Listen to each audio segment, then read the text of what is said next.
ओम श्री गणेशाय नमः। सर्वरोगनाशक श्री सूर्यस्तवराज स्तोत्र विनियोगः। ओम श्री सूर्यस्तवराज स्तोत्रस्य श्री वसिष्ठ ऋषिः अनुष्टुप छन्दः। श्री सूर्यो देवता सर्वपापक्षय पूर्वक सर्वरोगोपशमनार्थे पाठे विनियोगः। ऋष्यादिन्यासः। श्री वसिष्ठ ऋषये नमः शिरसि, अनुष्टुप छन्दसे नमः मुखे, श्री सूर्यदेवाय नमः हृदि, सर्वपापक्षय पूर्वक सर्वरोगापशमनार्थे पाठे विनियोगाय नमः अंजलौ। ध्यानम्। ओम रतस्थं चिन्तयेद्भानुं द्विभुजं रक्तवाससे, दाडिमी पुष्पसङ्काशं पद्मादिभिः अलङ्कृतम्। ओम विकर्तनो विवस्वाश्च मार्तण्डो भास्करो रविः, लोकप्रकाशकः श्रीमान् लोकचक्षुग्रहेश्वरः, लोकसाक्षी त्रिलोकेशः, कर्ता हर्ता तमिस्रः, तपनः तापनः चैव शुचिः सप्ताश्ववाहनः, गभस्तिहस्तो ब्रध्नश्च सर्वदेव नमस्कृतः। एकविंशतिः इत्येषा स्तव इष्टः सदा मम। श्रीः आरोग्यकरः चैव धनवृद्धि यशस्करः, स्तवराज इति ख्यातः त्रिषु लोकेषु विश्रुतः। यः एतेन महाबाहो द्वे सन्ध्ये स्तिमितोदये, स्तौति मां प्रणतो भूत्वा सर्वपापैः प्रमुच्यते।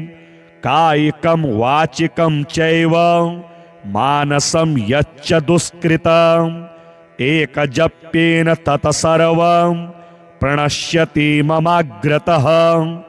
एकजप्यश्च होमश्च सन्ध्योपासनमेव च, बलिमन्त्रोऽर्घ्यमन्त्रश्च धूपमन्त्रस्तथैव च। अन्नप्रदाने स्नाने च प्रणिपाते प्रदक्षिणे, पूजितोऽयं महामन्त्रः सर्वव्याधिहरः शुभः। एवं उक्त्वा तु भगवानः भास्करो जगदीश्वरः, आमन्त्र्य कृष्णतनयं तत्रैवान्तरधीयत। साम्बोऽपि स्तवराजेन स्तुत्वा सप्ताश्ववाहनः, पूतात्मा नीरुजः श्रीमान् तस्माद्रोगाद्विमुक्तवान्। ओम रतस्थं चिन्तयेद्भानुं द्विभुजं रक्तवाससे, दाडिमी पुष्पसङ्काशं पद्मादिभिः अलङ्कृतम्। ओम विकर्तनो विवस्वाश्च मार्तण्डो भास्करो रविः, लोकप्रकाशकः श्रीमान् लोकचक्षुग्रहेश्वरः, लोकसाक्षी त्रिलोकेशः, कर्ता हर्ता तमिस्रः, तपनः तापनः चैव शुचिः सप्ताश्ववाहनः, गभस्तिहस्तो ब्रध्नश्च सर्वदेव नमस्कृतः। एकविंशतिः इत्येषा स्तव इष्टः सदा मम। श्रीः आरोग्यकरः चैव धनवृद्धि यशस्करः, स्तवराज इति ख्यातः त्रिषु लोकेषु विश्रुतः। यः एतेन महाबाहो द्वे सन्ध्ये स्तिमितोदये, स्तौति मां प्रणतो भूत्वा सर्वपापैः प्रमुच्यते। कायिकं वाचिकं चैव मानसं यच्च दुष्कृतम्, एकजप्येन तत्सर्वं प्रणश्यति ममाग्रतः। एकजप्यश्च होमश्च सन्ध्योपासनमेव च बलिमन्त्रोऽर्घ्यमन्त्रश्च धूपमन्त्रस्तथैव च अन्नप्रदाने स्नाने च प्रणिपाते प्रदक्षिणे पूजितोऽयं महामन्त्रः सर्वव्याधिहरः शुभः। एवम् उक्त्वा तु भगवानः भास्करो जगदीश्वरः आमन्त्र्य कृष्णतनयं तत्रैवान्तरधीयत। साम्बोऽपि स्तवराजेन स्तुत्वा सप्ताश्ववाहनः पूतात्मा नीरुजः श्रीमान् तस्माद्रोगाद्विमुक्तवान्। ॐ रतस्थं चिन्तयेद्भानुं द्विभुजं रक्तवाससे दाडिमी पुष्पसङ्काशं पद्मादिभिः अलङ्कृतम्। ॐ विकर्तनो विवस्वाश्च मार्तण्डो भास्करो रविः लोकप्रकाशकः श्रीमान् लोकचक्षुग्रहेश्वरः लोकसाक्षी त्रिलोकेशः कर्ता हर्ता तमिस्रः तपनः तापनः चैव शुचिः सप्ताश्ववाहनः गभस्तिहस्तो ब्रध्नश्च सर्वदेव नमस्कृतः। एकविंशतिः इत्येषा स्तव इष्टः सदा मम श्रीः आरोग्यकरः चैव धनवृद्धियशस्करः स्तवराज इति ख्यातः त्रिषु लोकेषु विश्रुतः। यः एतेन महाबाहो द्वे सन्ध्ये स्तिमितोदये स्तौति मां प्रणतो भूत्वा सर्वपापैः प्रमुच्यते। कायिकं वाचिकं चैव मानसं यच्च दुष्कृतम् एकजप्येन तत्सर्वं प्रणश्यति ममाग्रतः। एकजप्यश्च होमश्च सन्ध्योपासनमेव च बलिमन्त्रोऽर्घ्यमन्त्रश्च धूपमन्त्रस्तथैव च अन्नप्रदाने स्नाने च प्रणिपाते प्रदक्षिणे पूजितोऽयं महामन्त्रः सर्वव्याधिहरः शुभः। एवम् उक्त्वा तु भगवानः भास्करो जगदीश्वरः आमन्त्र्य कृष्णतनयं तत्रैवान्तरधीयत।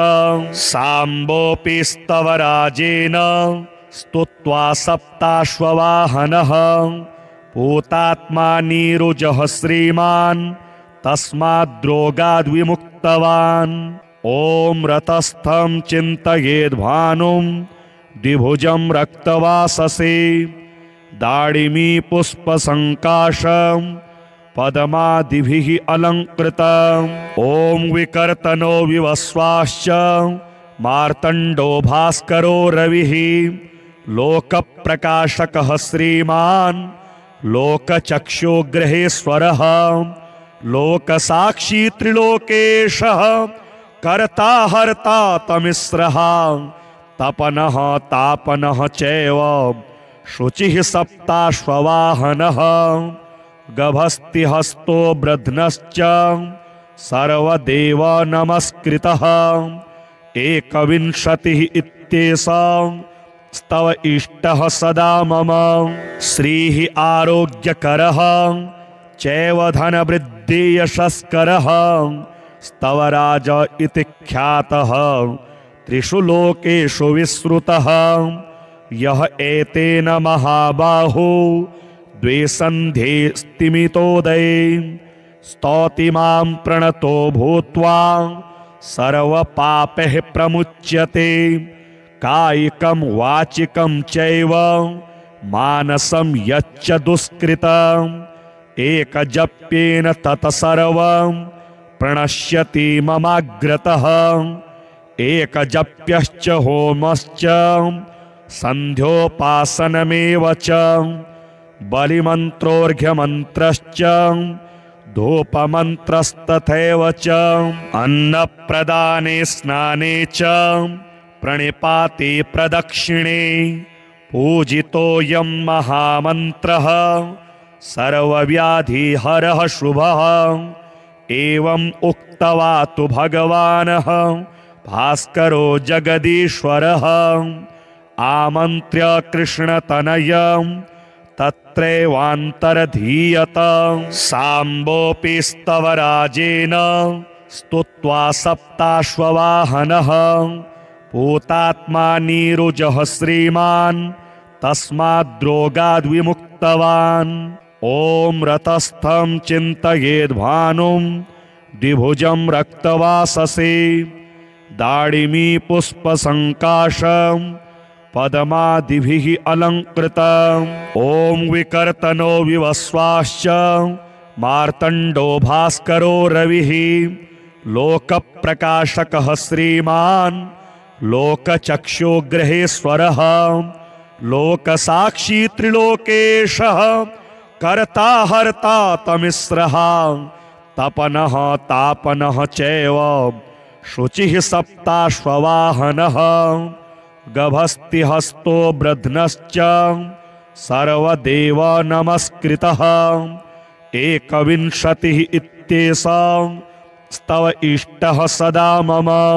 श्रीः आरोग्यकरः चैव धनवृद्धियशस्करः स्तवराज इति ख्यातः त्रिषु लोकेषु विश्रुतः। यः एतेन महाबाहो द्विसन्धे स्तिमितोदये स्तौति मां प्रणतो भूत्वा सर्वपापैः प्रमुच्यते। कायिकं वाचिकं चैव मानसं यच्च दुष्कृतम् एकजप्येन तत्सर्वं प्रणश्यति ममाग्रतः। एकजप्यश्च होमश्च सन्ध्योपासनमेव च बलिमन्त्रोऽर्घ्यमन्त्रश्च धूपमन्त्रस्तथैव च अन्नप्रदाने स्नाने च प्रणिपाते प्रदक्षिणे पूजितोऽयं महामन्त्रः सर्वव्याधिहरः शुभः। एवम् उक्त्वा तु भगवानः भास्करो जगदीश्वरः आमन्त्र्य कृष्णतनयं तत्रैवान्तरधीयत।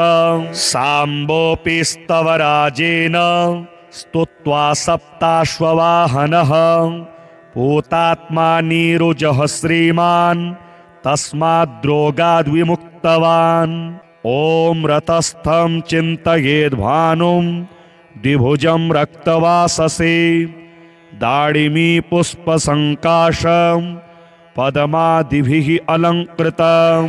ॐ विकर्तनो विवस्वाश्च मार्तण्डो भास्करो रविः लोकप्रकाशकः श्रीमान् लोकचक्षुग्रहेश्वरः लोकसाक्षी त्रिलोकेशः कर्ता हर्ता तमिस्रः तपनः तापनः चैव शुचिः सप्ताश्ववाहनः गभस्तिहस्तो ब्रध्नश्च सर्वदेव नमस्कृतः। एकविंशतिः इत्येषां स्तव इष्टः सदा मम। श्रीः आरोग्यकरः चैव धनवृद्धियशस्करः स्तवराज इति ख्यातः त्रिषु लोकेषु विश्रुतः। यः एतेन महाबाहो द्विसन्धे स्तिमितोदये स्तौति मां प्रणतो भूत्वा सर्वपापैः प्रमुच्यते।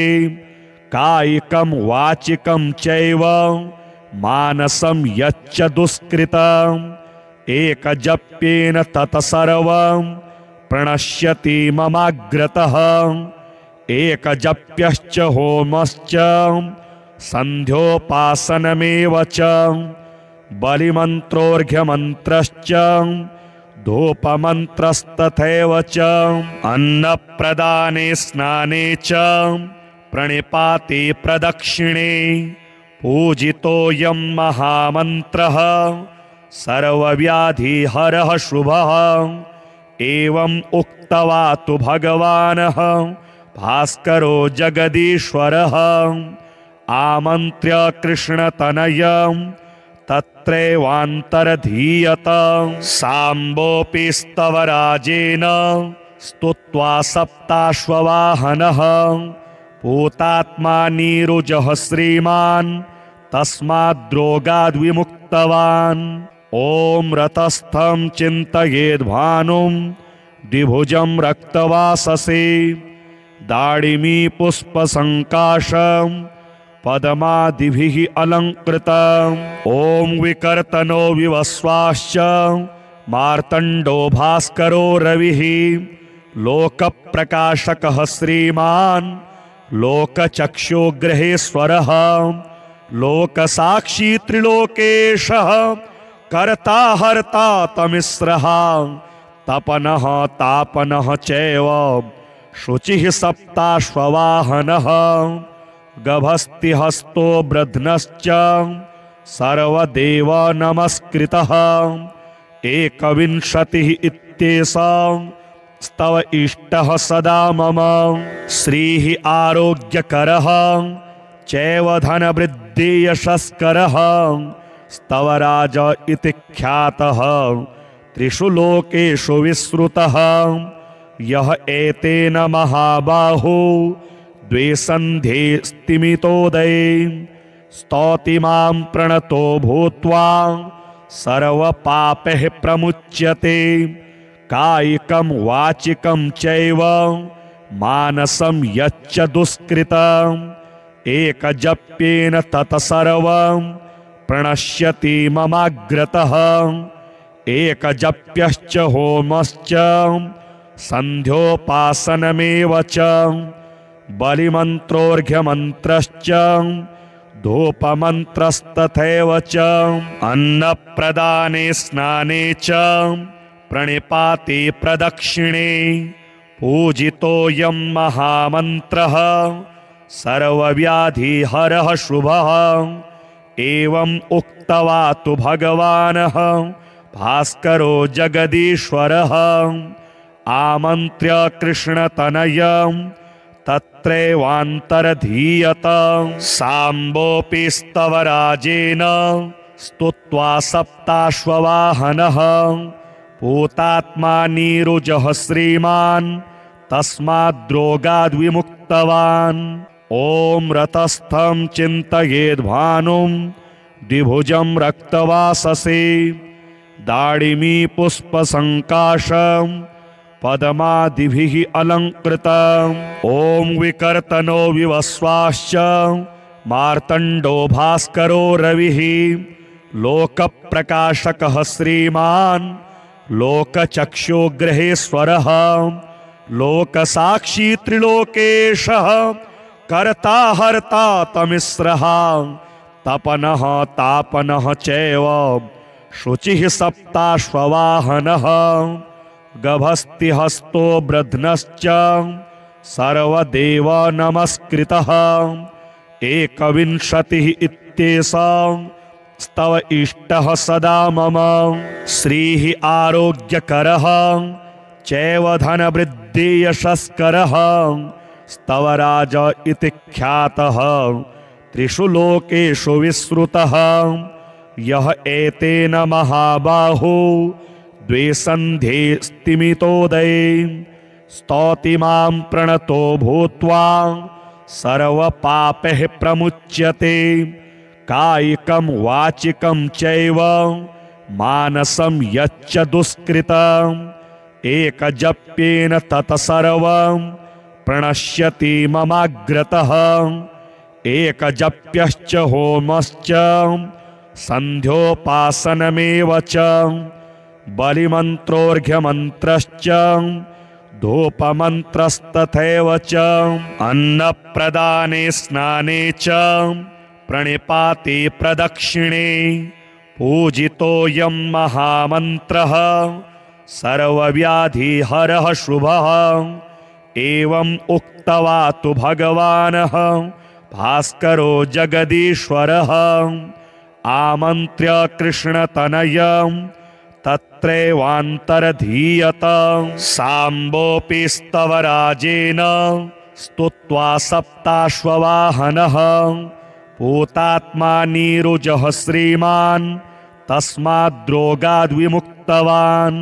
ॐ रतस्थं चिन्तयेद्भानुं द्विभुजं रक्तवाससे दाडिमी पुष्पसङ्काशं पद्मादिभिः अलङ्कृतम्। ॐ विकर्तनो विवस्वाश्च मार्तण्डो भास्करो रविः लोकप्रकाशकः श्रीमान् लोकचक्षुग्रहेश्वरः लोकसाक्षी त्रिलोकेशः कर्ता हर्ता तमिस्रः तपनः तापनः चैव शुचिः सप्ताश्ववाहनः गभस्तिहस्तो ब्रध्नश्च सर्वदेव नमस्कृतः।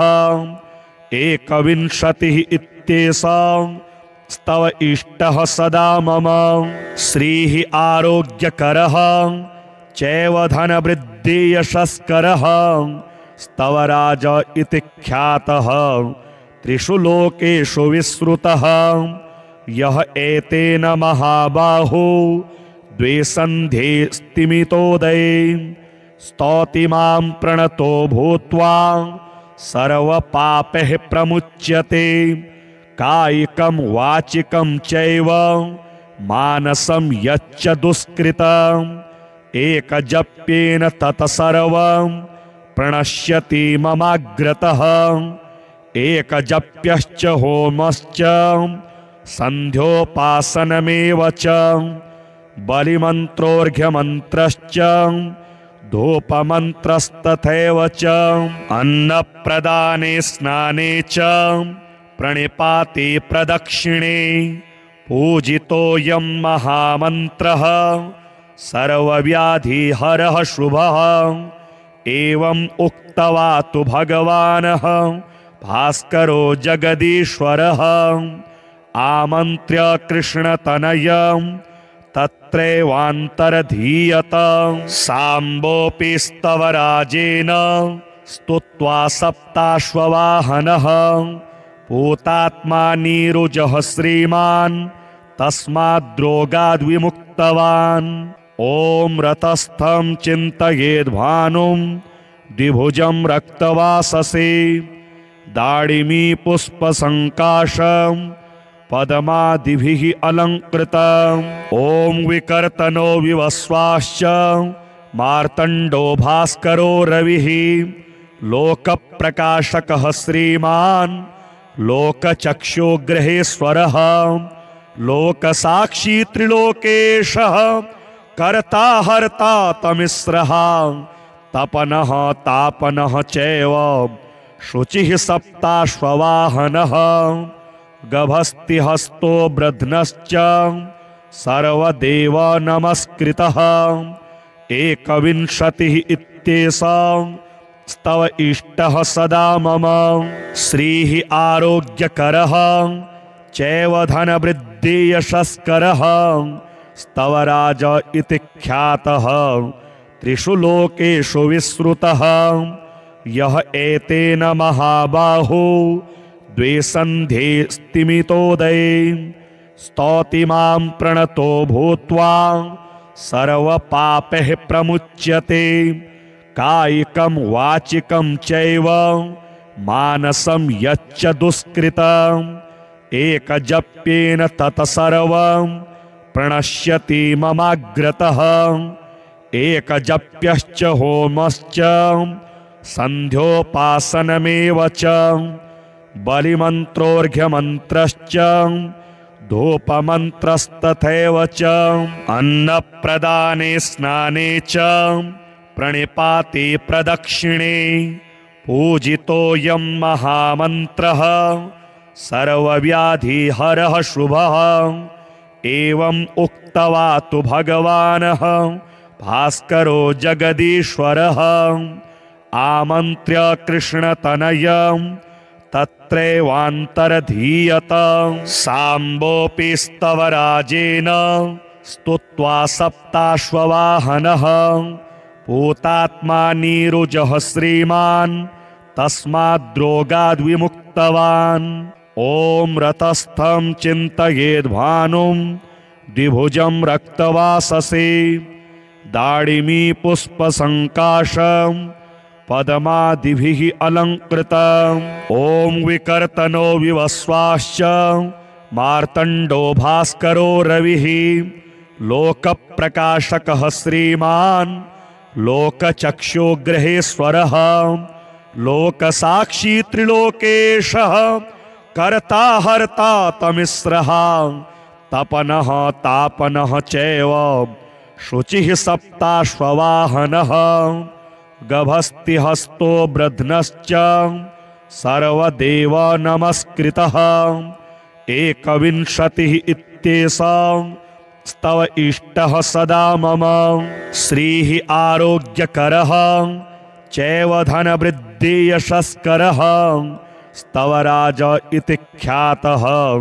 त्रिषु लोकेषु विश्रुतः यः एतेन महाबाहो द्वे सन्ध्ये स्तिमितोदये स्तौति मां प्रणतो भूत्वा सर्वपापैः प्रमुच्यते कायिकं वाचिकं चैव मानसं यच्च दुष्कृतम् एकजप्येन तत्सर्वं प्रणश्यति ममाग्रतः एकजप्यश्च होमश्च सन्ध्योपासनमेव च बलिमन्त्रोऽर्घ्यमन्त्रश्च धूपमन्त्रस्तथैव च अन्नप्रदाने स्नाने च प्रणिपाते प्रदक्षिणे पूजितोऽयं महामन्त्रः सर्वव्याधिहरः शुभः एवम् उक्त्वा तु भगवानः भास्करो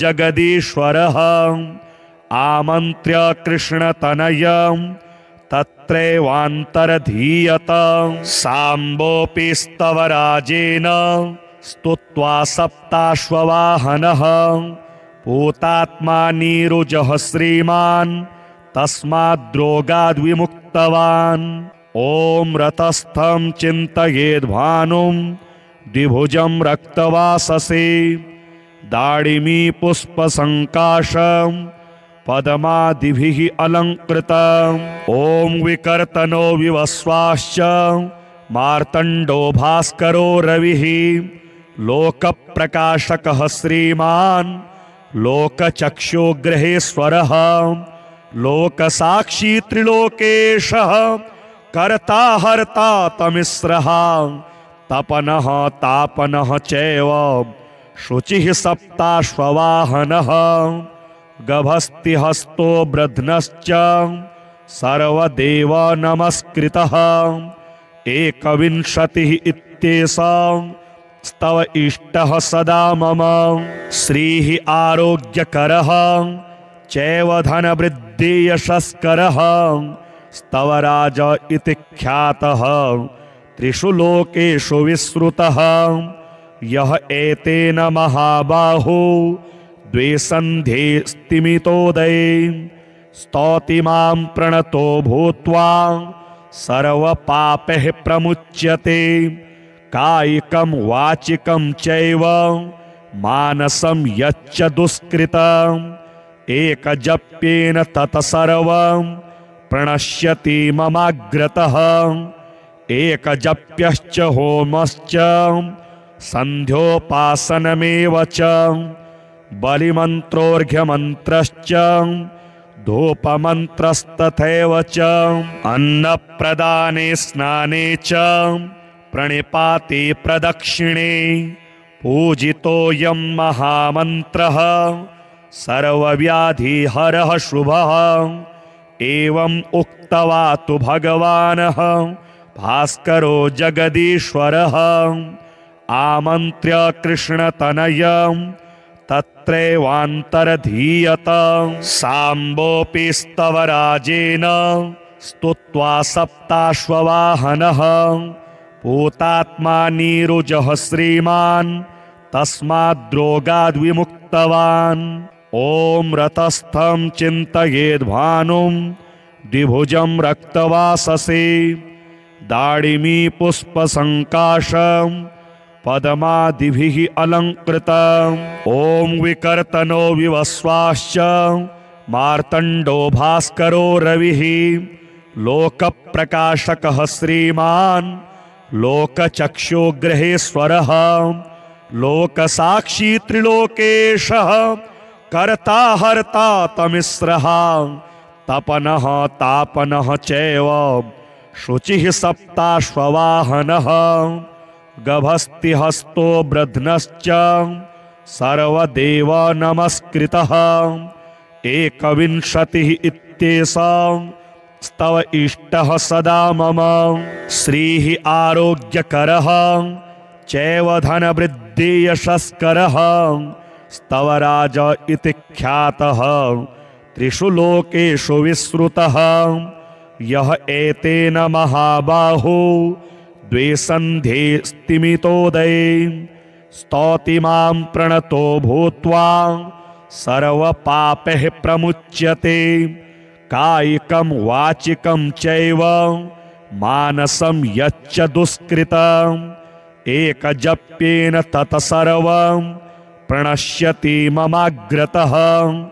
एकजप्यश्च होमश्च सन्ध्योपासनमेव च बलिमन्त्रोऽर्घ्यमन्त्रश्च धूपमन्त्रस्तथैव च अन्नप्रदाने स्नाने च प्रणिपाते प्रदक्षिणे पूजितोऽयं महामन्त्रः सर्वव्याधिहरः शुभः।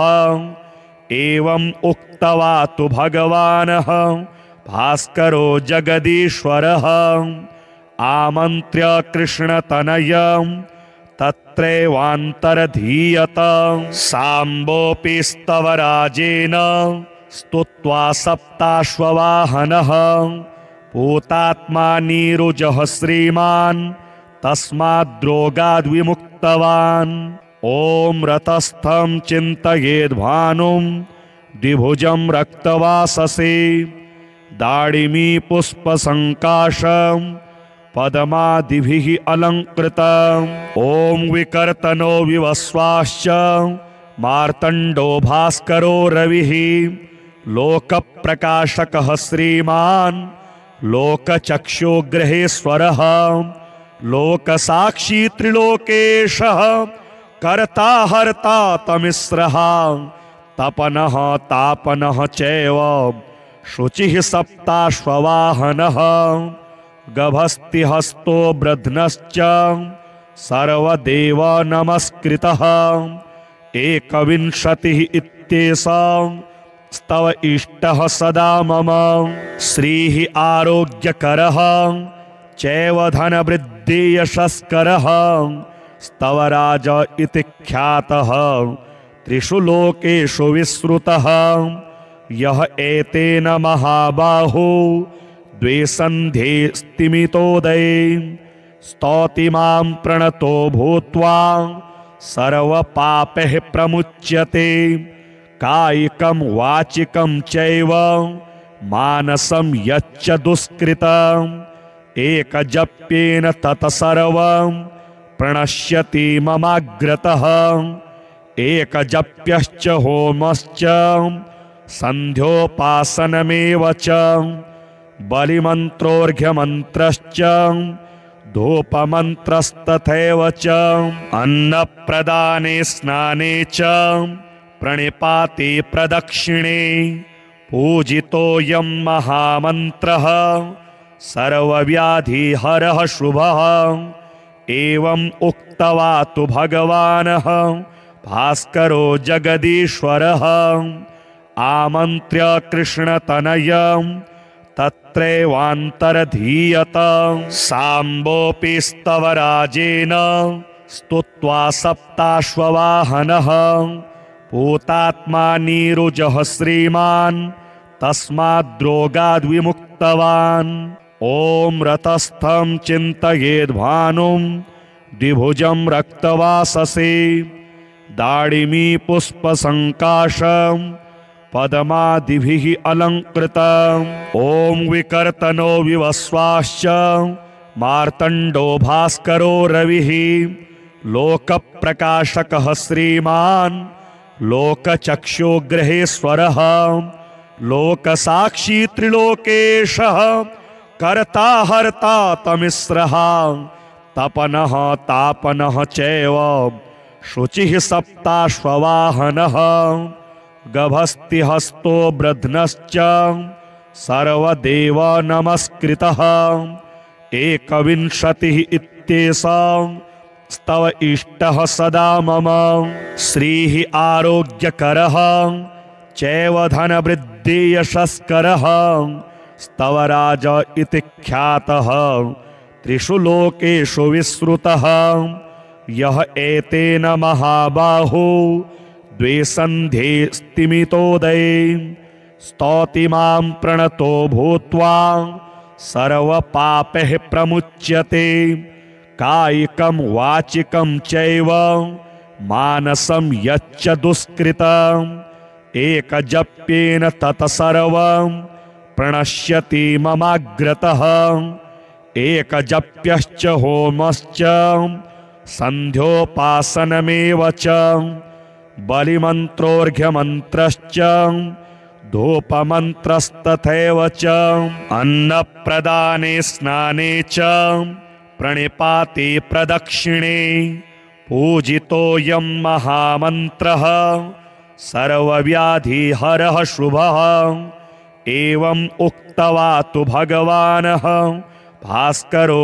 जगदीश्वरः आमन्त्र्य कृष्णतनयं तत्रैवान्तरधीयत साम्बोऽपि स्तवराजेन स्तुत्वा सप्ताश्ववाहनः पूतात्मा नीरुजः श्रीमान् तस्माद्रोगाद्विमुक्तवान् ॐ रतस्थं चिन्तयेद्भानुं द्विभुजं रक्तवाससे दाडिमी पुष्पसङ्काशं पद्मादिभिः अलङ्कृतम् ॐ विकर्तनो विवस्वाश्च मार्तण्डो भास्करो रविः लोकप्रकाशकः श्रीमान् लोकचक्षुग्रहेश्वरः लोकसाक्षी त्रिलोकेशः कर्ता हर्ता तमिस्रः तपनः तापनः चैव शुचिः सप्ताश्ववाहनः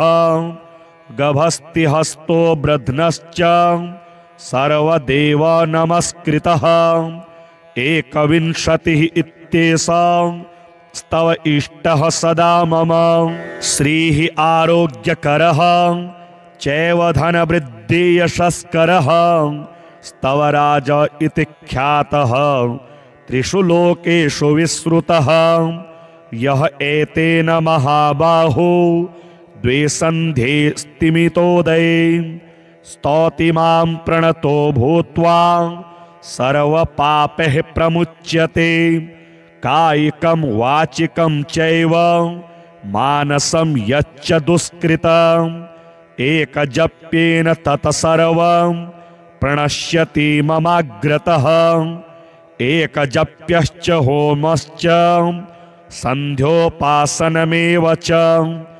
बलिमन्त्रोऽर्घ्यमन्त्रश्च धूपमन्त्रस्तथैव च अन्नप्रदाने स्नाने च प्रणिपाते प्रदक्षिणे पूजितोऽयं महामन्त्रः सर्वव्याधिहरः शुभः एवम् उक्त्वा तु भगवानः भास्करो जगदीश्वरः आमन्त्र्य कृष्णतनयं तत्रैवान्तरधीयत साम्बोऽपि स्तवराजेन स्तुत्वा सप्ताश्ववाहनः पूतात्मा नीरुजः श्रीमान् तस्माद्रोगाद्विमुक्तवान् ॐ रतस्थं चिन्तयेद्भानुं द्विभुजं रक्तवाससे दाडिमी पुष्पसङ्काशं पद्मादिभिः अलङ्कृतम् ॐ विकर्तनो विवस्वाश्च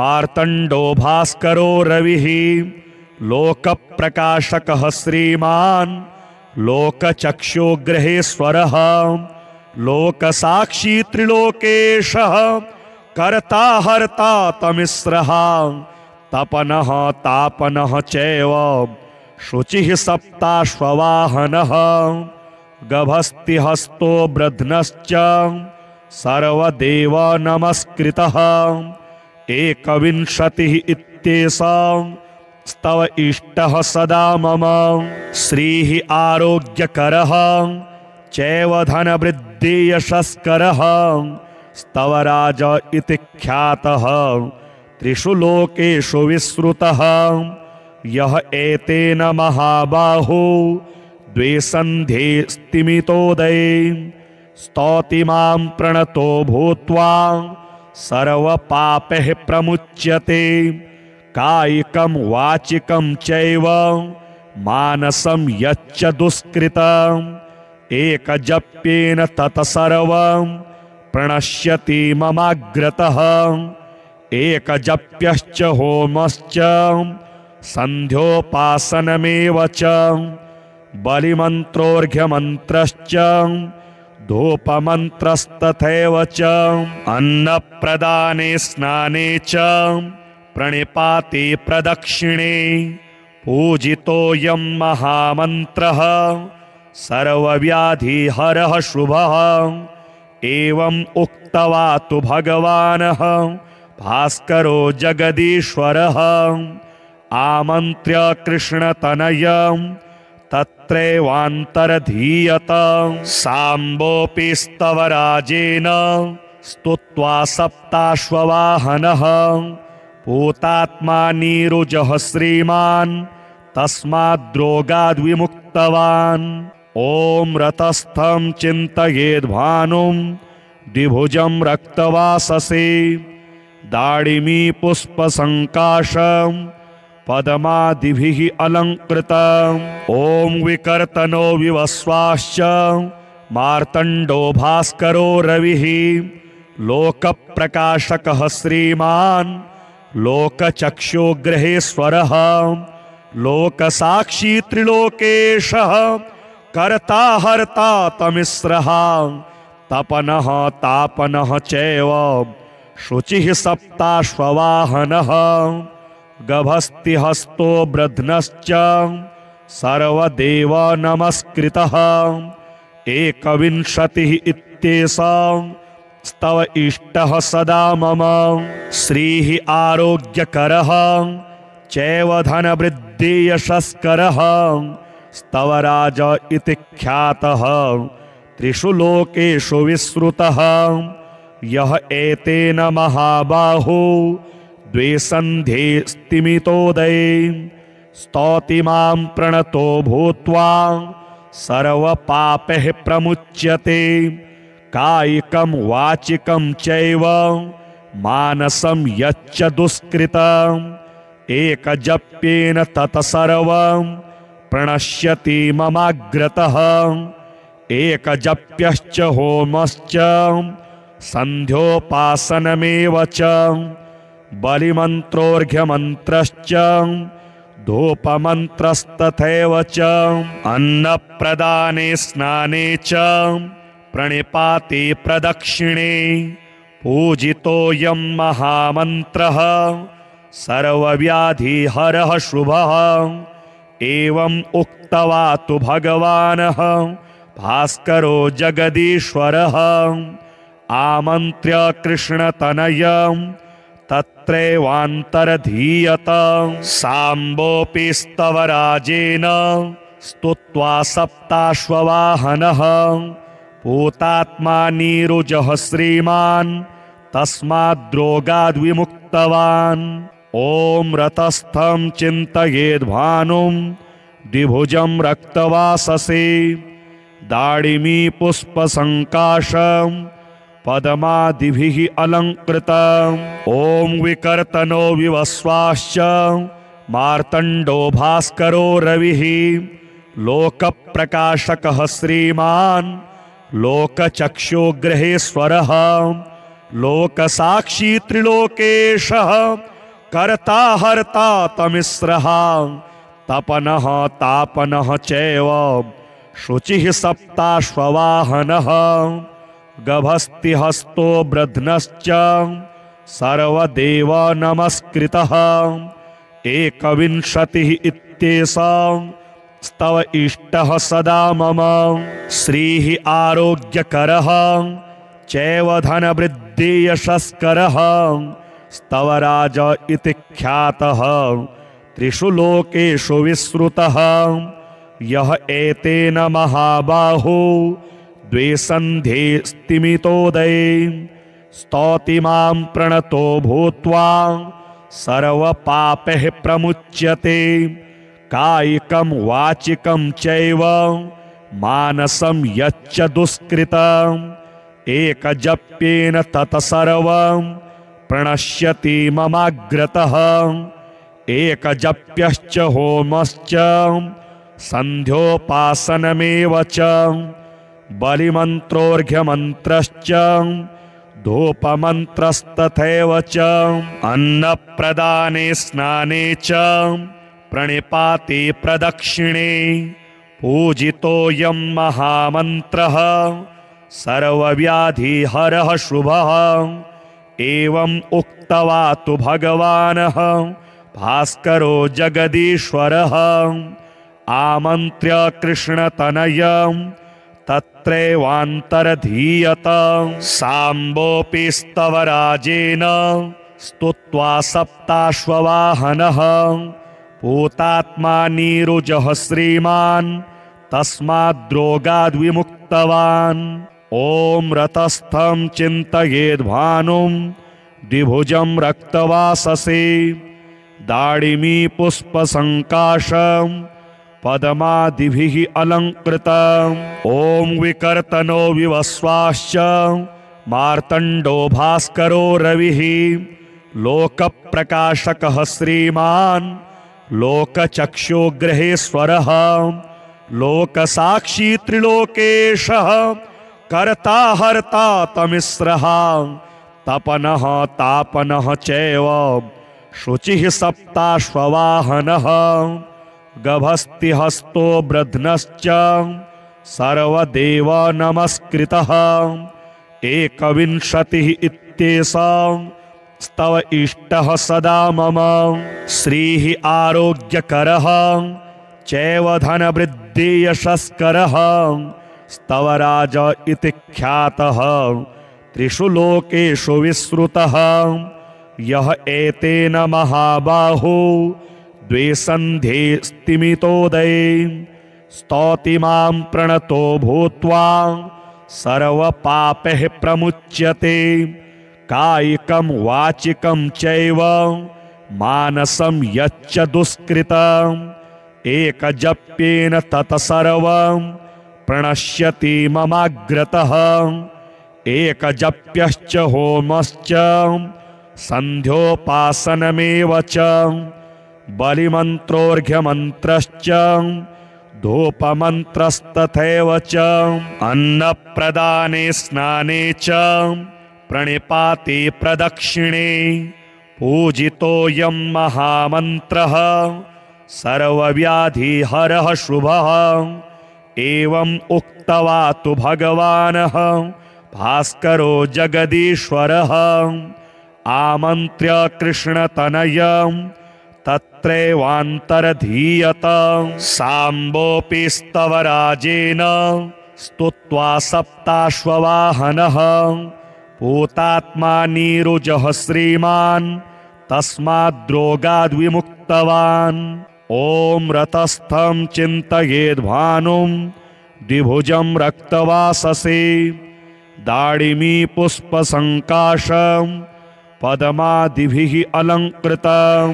ॐ विकर्तनो विवस्वाश्च मार्तण्डो भास्करो रविः लोकप्रकाशकः श्रीमान् लोकचक्षुग्रहेश्वरः लोकसाक्षी त्रिलोकेशः कर्ता हर्ता तमिस्रः तपनः तापनः चैव शुचिः सप्ताश्ववाहनः गभस्तिहस्तो ब्रध्नश्च सर्वदेव नमस्कृतः। एकविंशतिः इत्येषां स्तव इष्टः सदा मम। श्रीः आरोग्यकरः चैव धनवृद्धि यशस्करः स्तवराज इति ख्यातः त्रिषु लोकेषु विश्रुतः यः एतेन महाबाहो द्विसन्धे स्तिमितोदये स्तौति मां प्रणतो भूत्वा सर्वपापैः प्रमुच्यते कायिकं वाचिकं चैव मानसं यच्च दुष्कृतम् एकजप्येन तत्सर्वं प्रणश्यति ममाग्रतः एकजप्यश्च होमश्च सन्ध्योपासनमेव च बलिमन्त्रोऽर्घ्यमन्त्रश्च धूपमन्त्रस्तथैव च अन्नप्रदाने स्नाने च प्रणिपाते प्रदक्षिणे पूजितोऽयं महामन्त्रः